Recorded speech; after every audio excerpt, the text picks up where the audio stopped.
I sat in my modest office, reviewing the latest acquisition reports when a text from my daughter, Lily, arrived. Can't make dinner tonight. Going to the Hamptons with Dad and Victoria. Sorry.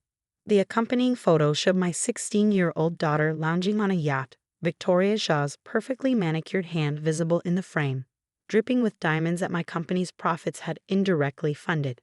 Of course, sweetheart. Have fun, I typed back, even as my other phone, my business line, lit up with an urgent message from my CFO about the Shaw Real Estate Group's latest loan request. 3 years ago, when my ex-husband Mark married Victoria, I made a choice. I could have revealed myself as the founder and CEO of Morgan Capital Partners, the silent force behind half of Manhattan's luxury development. Instead, I maintained my cover as a mid-level investment advisor, watching from the shadows as Victoria systematically tried to erase our embarrassing past from Lily's life. Ms. Morgan? My assistant Sandra appeared at my door. The Shaw Group is requesting an emergency meeting. Apparently, there's an issue with their financing for the River Heights project. I smiled, remembering Victoria's social media post from yesterday, breaking ground on our biggest luxury development yet. #BlessedLife, #Real Estate Empire. Tell them I can meet tomorrow. I start gathering my files. And Sandra, make it early. I hear Mrs. Shaw has a busy social calendar. The next morning, I arrived at my downtown office through the private entrance, dressed in my carefully cultivated working mom attire, sensible shoes, off-the-rack suit, minimal jewelry. The security guard nodded knowingly as I passed. Victoria's voice carried down the hallway before I saw her. This is ridiculous. Do you know who my husband is? I entered the conference room to find Victoria and Mark facing my senior management team. Victoria's designer outfit probably cost more than what she thought I made in a month. Olivia? Mark's surprise at seeing me was genuine. What are you doing here? She's one of our investment advisors, my CFO explained smoothly, following the long-established protocol. She'll be sitting in on this meeting. Victoria's perfectly styled hair swished as she turned to dismiss me. We need to speak with someone in actual authority. The Morgan Group is threatening to pull our funding. Actually, I sat down calmly. We're discussing restructuring your loan terms. Your recent expenditures have exceeded the agreed-upon parameters. Excuse me? Victoria's perfectly plucked eyebrows rose. Our personal expenses are none of your concern. I opened my laptop, pulling up their financial records. When those expenses affect the project's viability, they become our concern. For instance, the new yacht purchased last month. That was a business investment, Mark interjected quickly, for client entertainment. And the $3 million in jewelry purchases? I asked mildly. The new summer house? The private jet membership? Victoria's face flushed. I don't have to justify my spending to someone like you. Someone like me. I kept my voice neutral, even as I saw Mark wince at his wife's tone. You know what I mean, Victoria waved her hand dismissively. I saw you at Lily's school function last week, in that same tired blazer. Clearly, you can't understand the requirements of our lifestyle.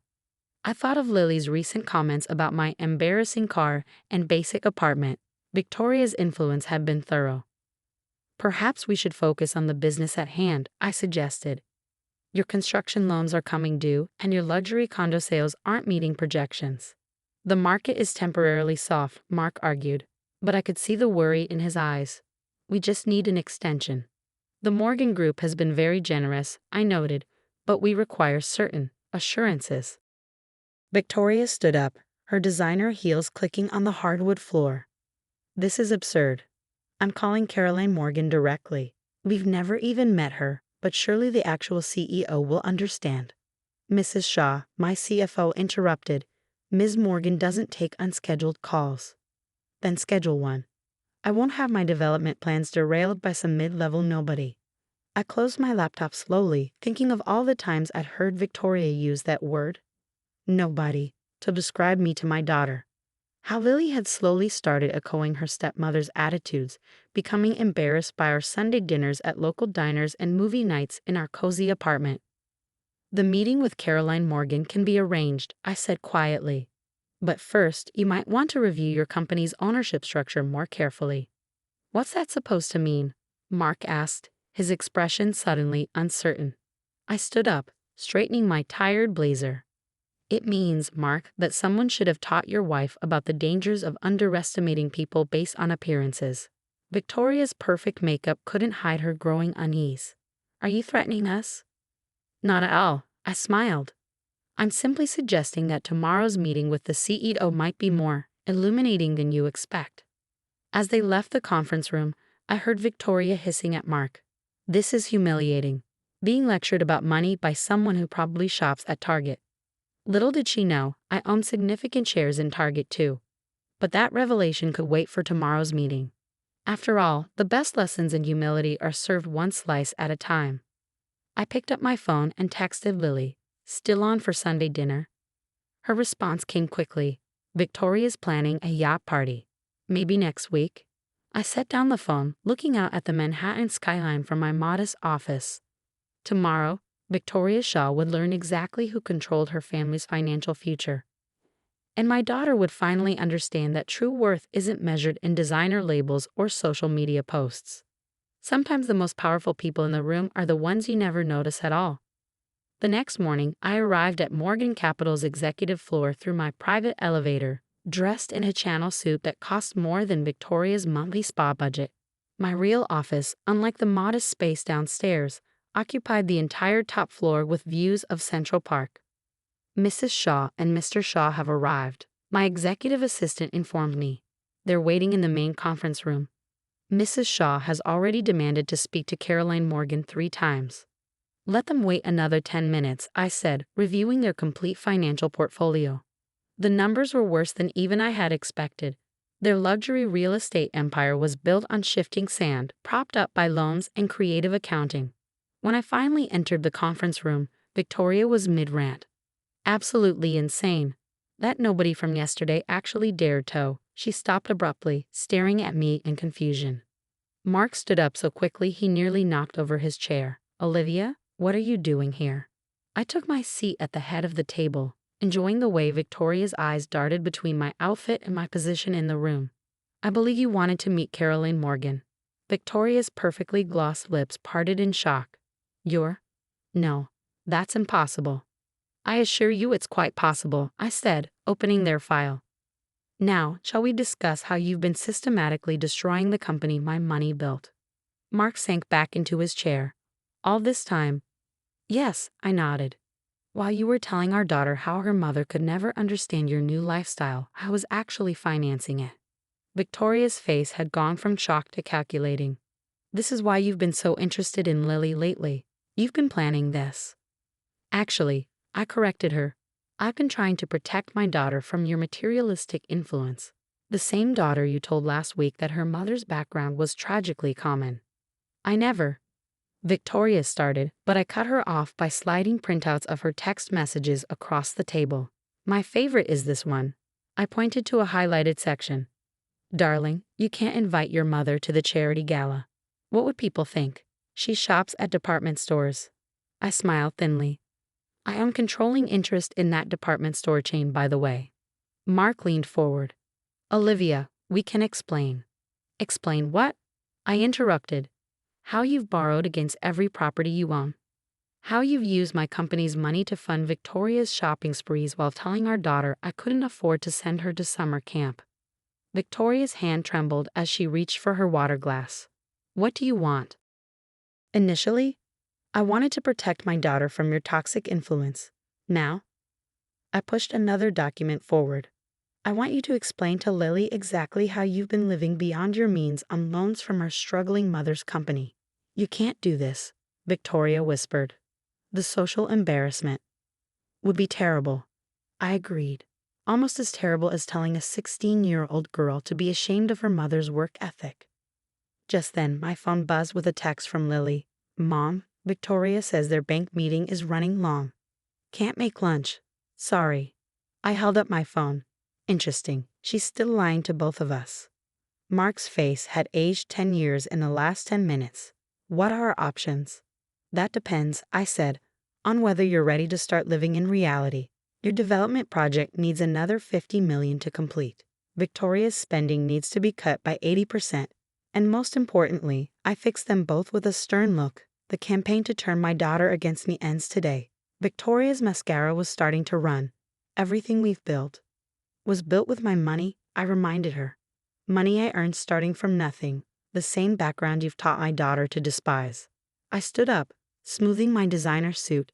You have 24 hours to decide. Either accept the new terms, including financial oversight and mandatory counseling for this family situation, or I call in all the loans. You would destroy us. Victoria's voice was barely audible. No, Victoria, you've done that yourself. I'm offering you a chance to rebuild with integrity. I gathered my papers. Oh, and one more thing. Lily will be attending Sunday dinner with me tomorrow. I suggest you both come as well. It's time for some honest conversation. As I reached the door, Mark called out, "When did you become this?" I turned back. "I was always this, Mark. You just never bothered to look past the surface. Rather like your wife."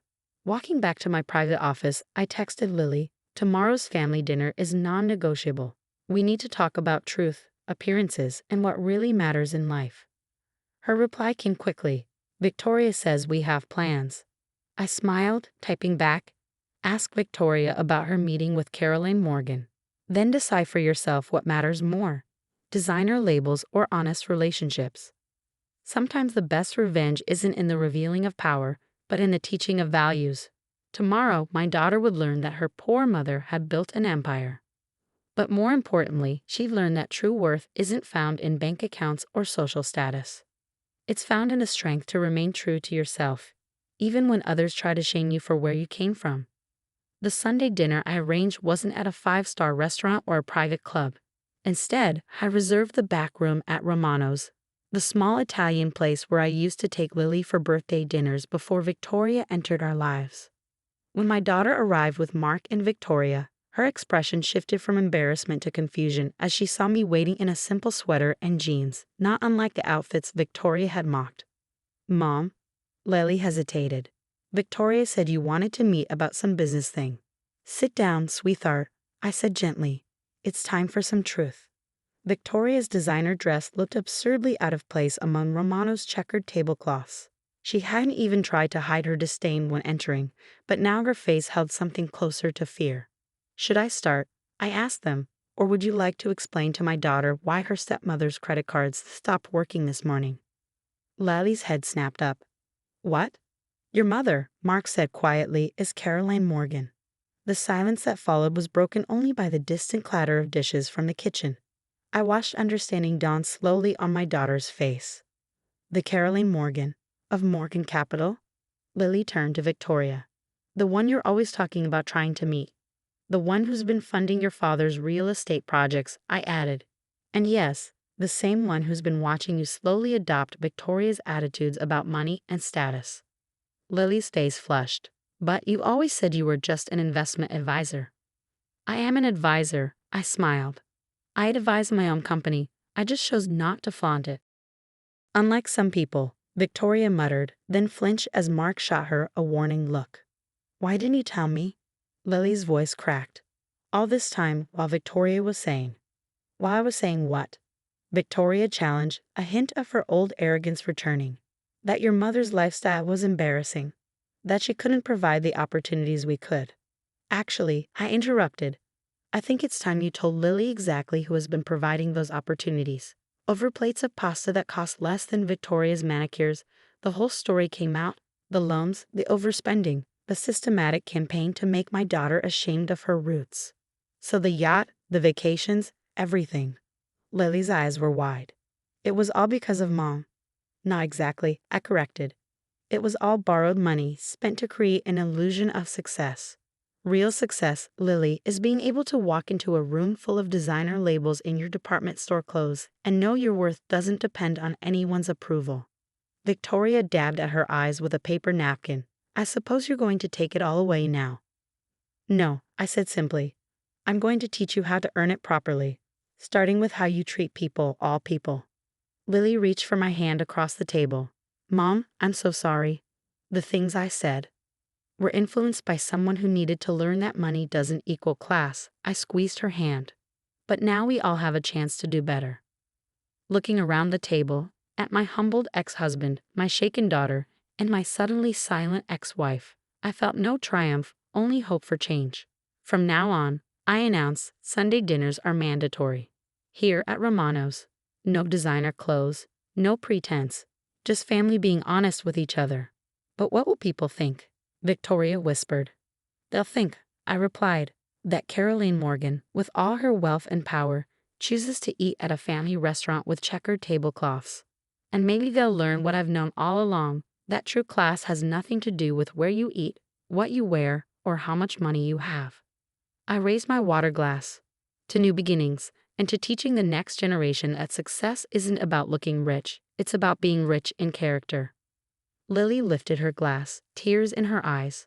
To my mom, who taught me the best lesson of all, never judge a book by its cover, especially if the book owns the whole bookstore. Sometimes the greatest power lies not in what you can take away, but in what you can teach others to value. And as I watched Victoria awkwardly try to twirl spaghetti with her $1,000 manicure, I knew the real lessons were just beginning.